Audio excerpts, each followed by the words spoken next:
Hello everyone, आप सभी का स्वागत है मेरी इस YouTube channel just UPSC in Gujarati and Hindi. अगर आपको मेरे वीडियोस अच्छे लगते हैं तो यहाँ पर सब्सक्राइब बटन पर क्लिक करिए। अगर ये लाल है इसका मतलब अभी तक आपने मेरी चैनल को सब्सक्राइब नहीं किया है। तो चलिए शुरू करते हैं। आज की हमारी ये जो सीरीज़ है वो यूपीएससी के रिलेटेड है। तो मेरी जो भाषा होगी वो होगी हिंदी, और क्वेश्चन जो होंगे वो सारे होंगे इंग्लिश लैंग्वेज के अंदर। और साथ साथ ये भी आपको पता है कि मेरे कंटेंट गुजराती और हिंदी में भी आते हैं। तो जो जीपीएससी क्लास 1-2 के रिलेटेड जो क्वेश्चंस होंगे, जीपीएससी के रिलेटेड जो भी होगा, वो सबका सब कंटेंट गुजराती में होगा और साथ साथ मेरी भाषा भी गुजराती ही होगी।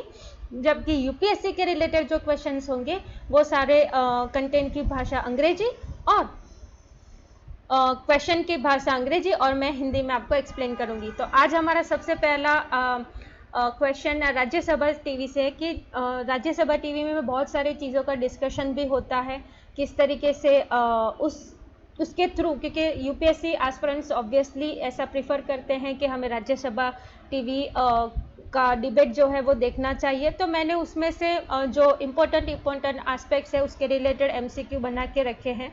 तो सबसे पहला क्वेश्चन ये है कि India allows 100% FDI through automatic route in sector like, मतलब कि इंडिया 100% एफडीआई कौन से सेक्टर के अंदर अलाउ करता है थ्रू ऑटोमेटिक रूट। तो उसमें आपके ऑप्शन है ड्यूटी फ्री स्टोर्स, कोल, केमिकल, बायोकेमिकल, ई कॉमर्स। तो अभी आपको इसमें से ऑप्शन सिलेक्ट करना है। तो मैं उम्मीद करूंगी कि आपने आंसर दे दिया है। तो हम अब इसका आंसर देखते हैं। तो इसका जवाब ये है कि इंडिया अलाउज 100% एफडीआई इन ऑटोमेटिक रूट के अंदर कौन से सेक्टर्स है। तो ये सभी के सभी जो सेक्टर्स है उसके अंदर हमें 100% एफडीआई अलाउड है। और कौन से सेक्टर है जिसके अंदर ऑटोमेटिक रूट के थ्रू 100% एफडीआई अलाउ है। तो agriculture, airport, automobiles, biotechnology, chemical, coal, lignite, e commerce, tourism, pharmaceutical, food processing. तो ये जो सारे हैं उसमें 100% एफडीआई अलाउड है, लेकिन ऑटोमेटिक रूट के थ्रू। तो अब एक और क्वेश्चन ये पूछ सकते हैं कि 100% एफडीआई थ्रू गवर्नमेंट रूट के अंदर कौन से सेक्टर है, क्योंकि यूपीएससी इज अनएक्सेप्टेबल। कोई भी क्वेश्चन पूछ सकता है और राज्यसभा टीवी के अंदर ऐसे बहुत सारे डिस्कशंस होते हैं।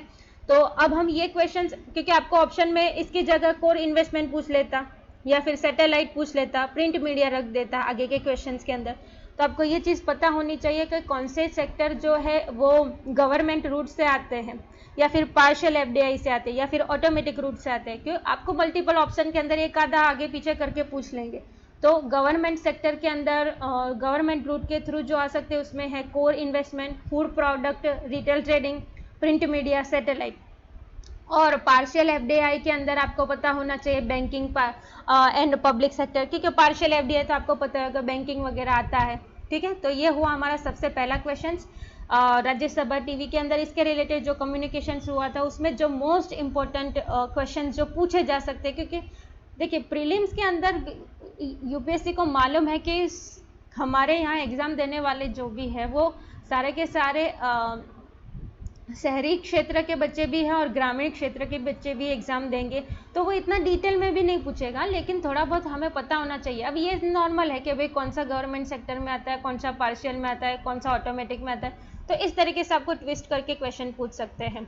ठीक है, अभी और इम्पोर्टेंट क्वेश्चन एफडीआई के रिलेटेड, क्योंकि हम एयर इंडिया को एफडीआई कर रहे हैं, मतलब कि हम 100% एफडीआई दे रहे हैं। तो गवर्नमेंट है उसने डिसाइड करके रखा है कि 100% एफडीआई दिया जाएगा एयर इंडिया में बाय एनआरआई। ठीक है, अब जब एयर इंडिया के अंदर 100% एफडीआई एनआरआई के द्वारा दिया जा रहा है तो वो कौन से रूट से आने वाला है। तो दैट इज ऑटोमेटिक रूट। इसका मतलब क्या है कि कोई भी अप्रूवल जो है गवर्नमेंट उसकी हमें ज़रूरत नहीं पड़ेगी। तो एक और क्वेश्चन इसके अंदर ट्विस्ट करके रख देगा कि भाई सिविल एविएशन कौन सा है। तो 1944 है, और इस सिविल एविएशन के अंदर 3 कन्वेंशन जो है वो साइन करके रखे हुए हैं। ये इंटरनेशनल कन्वेंशन है। तो हमारे इस वीडियो की जो सीरीज़ है राज्यसभा टीवी की, जो ये सबसे पहला वीडियो सीरीज़ में ये सबसे पहला वीडियो, तो इसका मतलब ये नहीं कि हम सिर्फ एमसीक्यू कर रहे हैं। आपको अगर कोई क्वेश्चन नहीं आ रहा है तो इसका मतलब ये है कि आप कुछ नया पढ़ रहे हैं। अब हमने ये एक चीज़ देखी कि एफडीआई, तो अब एफडीआई के रिलेटेड कुछ भी क्वेश्चंस होगा तो वो सारे एफडीआई रूट्स इन्वेस्टमेंट सेक्टर के रिलेटेड जो होगा पूरा टॉपिक कवर हो जाएगा। एक ही क्वेश्चन के अंदर हम सभी की सभी चीज़ें कवर कर लेंगे। अभी हमें एक और चीज़, अब इन सभी चीज़ों की क्यों ज़रूरत पड़ी, क्योंकि हमें पता है किंगफिशर एयरलाइंस बंटाढार हो चुका है 2012 में, अभी रिसेंटली जेट एयरवेज भी बंटाढार हो चुका है 2019 के अंदर, तो एयर इंडिया भी उसी कगार पे है। सोचते हैं अभी आगे क्या होता है। दूसरा क्वेश्चन ये है कि India is the world largest milk producer with 22% of a global production. Dairy processing and infrastructure development funds were initiated through union budget initiated in 2017-18 budget, which was revised in budget 2020-20. The interest subvention, which was previously 2%, is and now changed to 2.5%. India has a milk processing capacity 53.5 million metric ton through DIDF. Our aim is at this milk processing capacity, मतलब कि हमें अपनी capacity जो है वो बढ़ानी 108 million metric ton.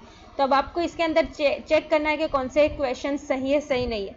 तो सबसे पहली चीज़ देखिए, हम आजकल खेडूतों के बारे में बात करते हैं कि हमें फार्मर की जो इनकम है वो डबल करनी है, ये करनी है, वो करनी है। तो उसके रिलेटेड ये क्वेश्चंस भी पूछा जा सकता है कि मिल्क के अंदर हम अभी कितना जो है वो प्रोसेसिंग करते हैं और आगे जाके समय में हमें कितना प्रोसेसिंग बढ़ाना है। क्यों ऐसा हो सकता है? क्योंकि रिसेंटली ट्विटर पर अमूल को बैन कर दिया गया था और वो डेयरी इंडस्ट्री से है, तो हो सकता है कि यूपीएससी इसके रिलेटेड, क्योंकि अमूल ने बहुत अच्छी तरीके से सारी इमेजेस बना के ट्वीट की है। रिसेंटली थोड़ा बैन भी हो चुका था, फिर चीनी कम का वो टैग लगा के रखा था, उसके बाद चीनी कम करो, ऐसा कुछ मैंने भी देखी थी वो इमेज। तो मिल्क के रिलेटेड क्वेश्चंस पूछ सकते, तो ये नहीं पूछेगा कि सबसे ज़्यादा कौन, तो हमें पता है कि इंडिया में अमूल है वगैरह, लेकिन इस तरीके से क्वेश्चन पूछ सके कि इंडिया का ग्लोबली कितना प्रोडक्शन हो रहा है, कब कौन से बजट के अंदर वो चीज़ आई थी। तो यहाँ पे आपका आंसर होगा 2, मतलब कि ऑप्शन नंबर 3, सॉरी 2 नहीं 3, ऑल, ये सभी के सभी क्वेश्चंस सॉरी जो ऑप्शंस है वो सही है। ये सबसे इम्पोर्टेंट चीज़ है कि जो इंटरेस्ट सबवेंशंस है वो प्रीवियसली 2% था, अभी उसको 2.5% कर दिया गया है, ठीक है। अभी through this this is scheme, तो ये जो स्कीम है यहाँ पर देखे रखे होगी आपको, ये यहाँ पे दिख रही है DIDF जो स्कीम है, उसके अंदर टारगेट क्या है हमारा। तो जो ये स्कीम है इसमें गवर्नमेंट का टारगेट ये है कि जो कैटल्स हैं उसके अंदर फूड एंड माउथ डिसीज जो देखे जाते हैं उसको कंट्रोल करने का है। उसके बाद और भी इनिशिएटिव्स है, देख जैसे डेयरी एंटरप्रेन्योरशिप डेवलपमेंट स्कीम जो थी वो कब स्टार्टेड हुई थी, तो वो 2010 के अंदर स्टार्ट हुई थी। अब ये भी पूछा जा सकता है कि ये जो डेवलपमेंट स्कीम है वो कौन से डिपार्टमेंट के अंदर है, तो एनिमल हस्बेंडरी एंड फिशरी के अंदर आता है।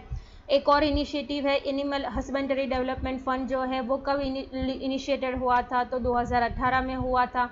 अब ये पूछा जा सकता है कि एनिमल हस्बेंड्री डेवलपमेंट फंड के अंदर हम कौन सी चीज़ पे सबसे ज़्यादा ध्यान देने वाले हैं, एनहांस किस चीज़ पे करने वाले हैं, तो ऑब्वियसली इंफ्रास्ट्रक्चर रिक्वायरमेंट जो है उस पर हम ध्यान देंगे। तो इन शॉर्ट ये जो क्वेश्चन आंसर सीरीज होगी उसके अंदर आपको MCQ के साथ साथ यूपीएससी मेंस के अंदर ये सारे फोल्डर पॉइंट भी मिल रहे हैं। तो आई होप कि आपको मेरे वीडियोस अच्छे लग रहे हैं। अगर अच्छे लग रहे हैं तो सब्सक्राइब बटन पे क्लिक करिए, लाइक करिए, ताकि आपको जब भी मैं नया वीडियो बनाऊं तो उसका नोटिफिकेशन आपको मिलता रहे।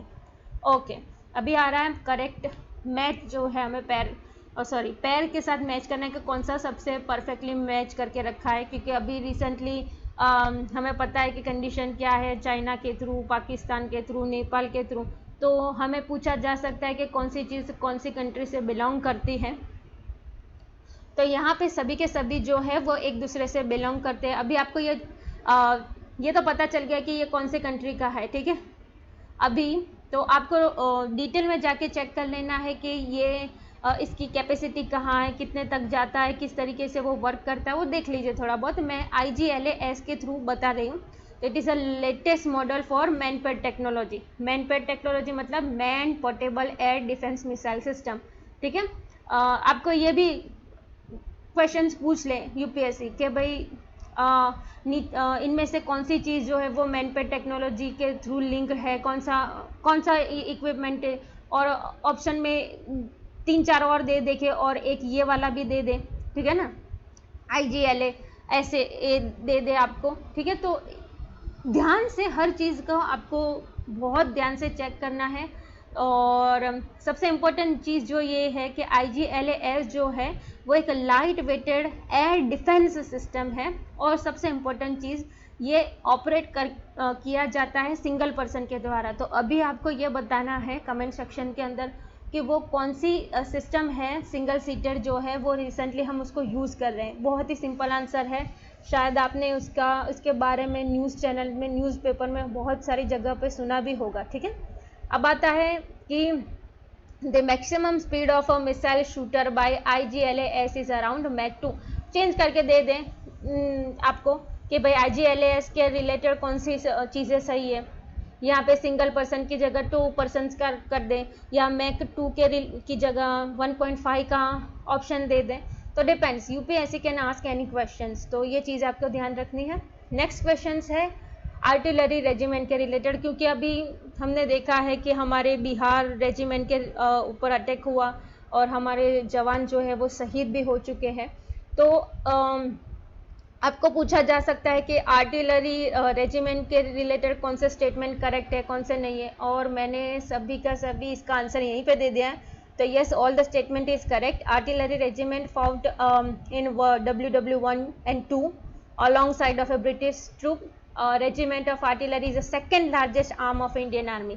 तो ये भी पूछ सकता है, इसकी जगह सेकेंड लार्जेस्ट की जगह थर्ड लार्जेस्ट कर दें, कुछ भी हो सकता है, ठीक है। Army design bureau was announced to be set up in 2016. Yes, it is also correct. An ordnance factory board was set up under the British rule in 1775 at Fort William, Kolkata. तो all the statements are correct regarding the artillery regiment. सबसे important ये है, आपको इसकी जगह इसमें घुमा के ये पूछ सकता है कि participated only in WW2, यहाँ पे पूछ सकता है कि 1 या 3rd या whatever, ठीक है।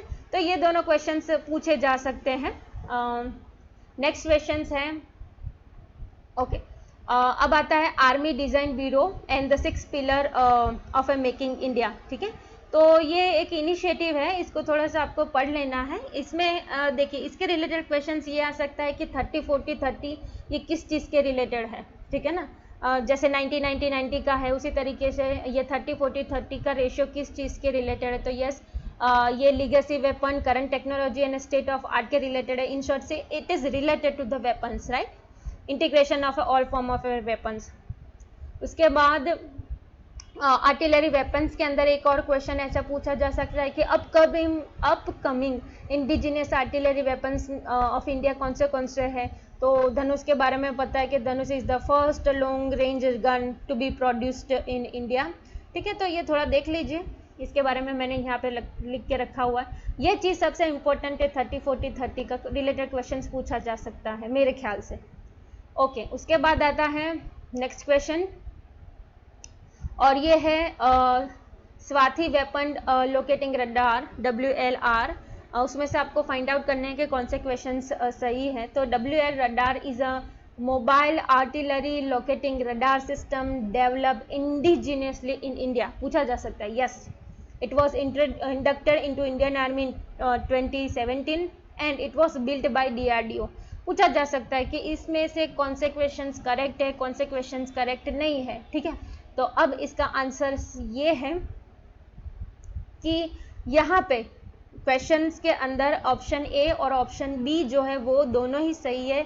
इसने DRDO अकेले से काम, ओके एक सेकेंड, ये मैंने क्वेश्चंस, ओके 1 सेकेंड, मैंने स्विच कर दिया। ओह यस, यहाँ पर ये जो है वो सिर्फ DRDO ने बिल्ट अप नहीं करके रखा हुआ है, it is jointly built up by Bharat Electronics Limited as well as DRDO। तो यहाँ पे आपको बाकी के 2 स्टेटमेंट सही है कि इट इज़ इंडिजिनियसली डेवलप्ड है इंडिया के अंदर, और 2017 में वो हुआ था, लेकिन वो DRDO plus Bharat Electronics limited combine करके ये बिल्टअप किया गया है। Okay, now the next question is the wild life, ये सबको पता ही होगा लेकिन फिर भी देखिए, एक आध कुछ ना कुछ तो नई चीज़ आपको देखने को मिलेगी। Wild life protection act 1972 contain 6 schedules, total 6 schedules है, and this act this act was last amended in 2003। तो क्या ये 2003 के अंदर उसको लास्ट अबेंड किया गया था। First time India announced wild life protection plan in 1983। तो कब से कब तक का फर्स्ट प्लान कौन से ईयर में, देखिए अभी हमारा सिंपल लॉजिक लगना चाहिए कि वाइल्ड लाइफ प्रोटेक्शन एक्ट 1972 में आया था, तो जो एक्शन प्लान है वो उसके आगे पीछे ही होगा। तो अगर आपको इसके पीछे के कोई साल दे दें तो वो ऑप्शन ऑब्वियसली गलत ही हो जाएगा, ठीक है। तो first wild life action plan 1983 में आया था, वो कितने साल के लिए था, तो 83 से 2001 का, ठीक है। अभी जो है वो है third national wild life action plan जो है वो अनाउंस हुआ है 2017 में। वो कहाँ से कहाँ तक का है, तो 2017 से 2031 तक। और ये जो प्लान ड्राफ्टेड किया गया था, क्या उसके अंदर 12 मेंबर कमिटी थी जिसका हेड था जेसी काला, a former secretary of MOEFCC। तो इसमें से कौन सा स्टेटमेंट सही है, तो अगेन ऑल द स्टेटमेंट्स, देखिए मैं कोई भी चीज़ आपको घुमा फिरा के नहीं दे रही हूँ, क्यों, क्योंकि आपको जो सुन के रखा हुआ है वो आपको याद रहेगा। तो यहाँ पे मैं ऐसे ईयर वगैरह में बहुत ज़्यादा चेंजेस नहीं कर रही हूँ, आप देखें सुने पढ़ रहे हैं और आपको आइडिया आ जाएगा। तो yes, all the statement is correct. जेसी काला जो थे वो इसके हेड थे, 12 मेंबर की कमिटी थी। और थर्ड सबसे इम्पोर्टेंट, थर्ड जो है third national wild life action plan जो था वो अनाउंस किया गया था। ऑल राइट, तो मतलब इन शॉर्ट अभी जो चल रहा है वाइल्ड लाइफ एक्शन प्लान वो थर्ड चल रहा है। और ये क्वेश्चन क्यों पूछा जा सकता है, क्योंकि हमें पता है रिसेंटली एक हाथी जो है उसके बच्चे के साथ हथनी की डेथ हो गई है। तो प्रोटेक्शन एक्ट के रिलेटेड क्वेश्चंस आने का चांसेस बहुत ज़्यादा है। तो यस, ये चीज़ ध्यान रखिए। अभी ये थोड़ा रिवीजन है कि कौन सा एक्ट कब आया था, जैसे कि ये थोड़ा देख लीजिए, जैसे कि Indian board of wildlife 1952, Assam rhino act 1954, Bengal 1932, the wild bird and animal 1912, all India elephant preservation 1897। ये सबसे इम्पोर्टेंट है क्योंकि हथनी के रिलेटेड क्वेश्चन हुआ था। तो all India elephant preservation act 1897, Madras wild life protection act 1873। तो उसमें सबसे पुराना कौन सा है, ऐसा भी पूछा जा सकता है, या फिर क्रोनोलॉजी आप सेट कर दीजिए कौन सा एक्ट कब बना था। So such type of questions may be asked in your examination, and I hope you like this video. Please do subscribe in my channel so you can get the recent notification which I upload the video. I hope you like this, and thank you very much.